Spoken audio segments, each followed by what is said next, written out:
Welcome to Nick Pack's Corner. I'm Nick, wearing my wizarding robe in a corner. I got Bilbo over here, and I've got Asha over here. My daughter, my cat.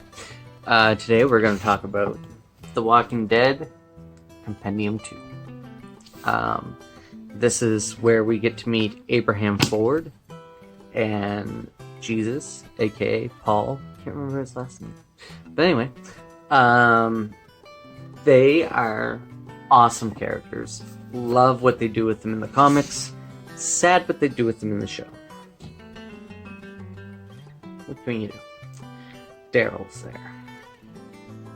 Anyway, in this comic book we get to see them leave the prison, go travel the world to what in the show is Terminus, but in the books is a bit different. Dale is still alive at this point in time as well, and with Andrea.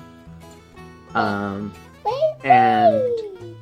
we have some really great interactions between characters. I really love Rick and Abraham's interaction with each other.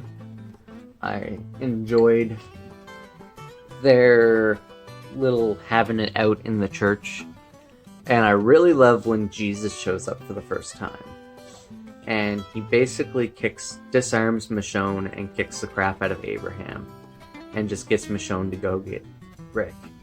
And basically Jesus says something to the effect of, this guy's like $150 with one hand. And he's like pushing you around, Beefcake. Talking to Abraham, and I just love it. Love it. We also get to hear about Negan for the first time in this compendium, which is quite interesting.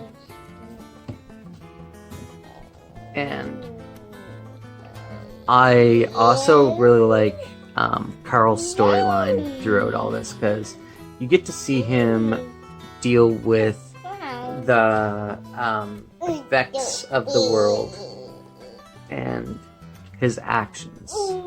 In fact, there are twin boys still alive in the comic book at this point in time.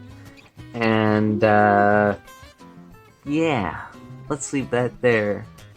Let's just say Dale and Andrea are taking care of them. And if you've read the book, you know what I'm talking about. And if you haven't, go read the book and you will see. Also, I really loved the part where Carl thought he was going to have to be on his own when Rick was really beat up after the governor. He was really sick and in the house there. That was I really enjoyed that part in the book, and I'm really happy they brought it to life in the show. Did a good job on that. Robert Kirkman is just a fantastic author. He knows what he's doing. He sets everything up wonderfully.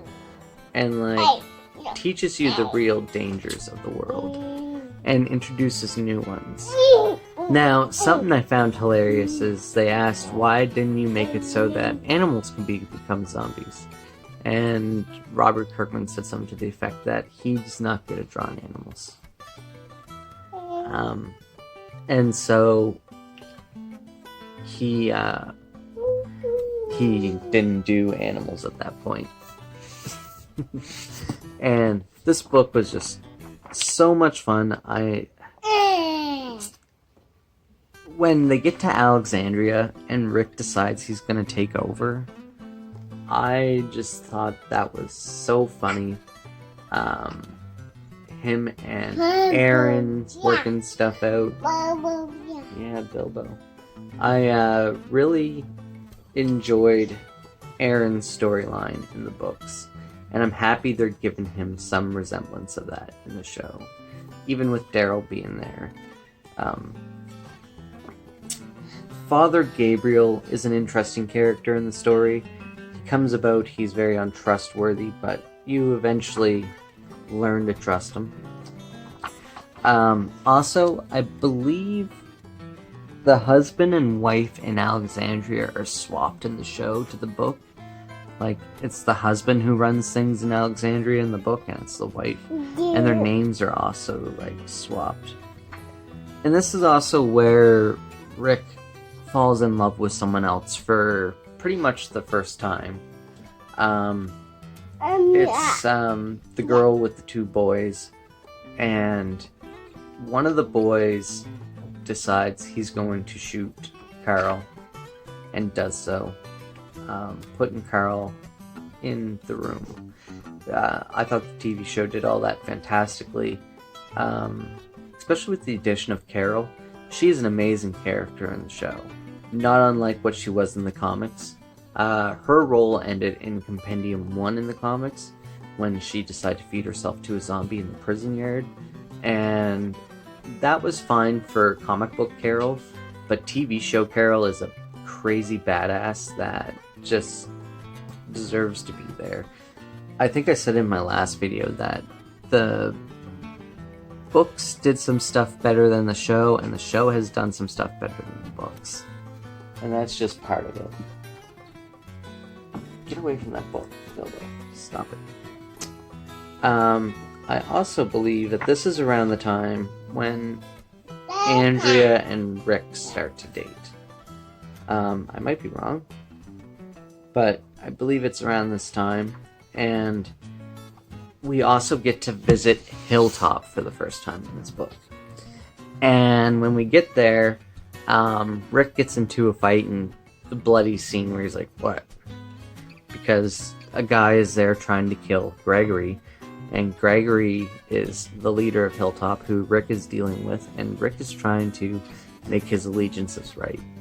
And in doing all this, Gregory ends up getting stabbed, and Rick ends up killing the guy for stabbing him.